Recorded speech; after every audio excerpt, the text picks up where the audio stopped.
Azərbaycanda bir buna qalmışdı. Uşaqlar Allah evinə buraxılmır.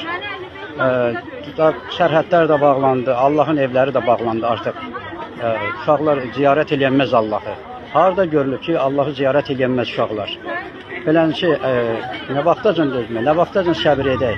Belə qərarlar, qanunsuz qərarları çıxardırlar, haqsızlıq eləyirlər. Budur, uşaqlar gəlirlər, analar da uşağı ilə bərabər məcbur olurlar, bayırda qalıblar. Darvaza bağlı, burada heç kimi ziyarətə buraxmırlar. Bu haqsızlığa necə dözmək olar? Bir dənə bu qalmışdı, Allahın evinə də qadağa qoysunlar. Nə vaxtacan belə olacaq? Budur, bax, analar övladlarına görə hamısı qalıbla bayırda ziyarətgaha girə bilmirlər, ziyarət eləsinlər məsciddə. Bu Sumqayıt məscididir. Bəli, tamaşa edin ki, bu Sumqayıt məscidində nələr baş verir.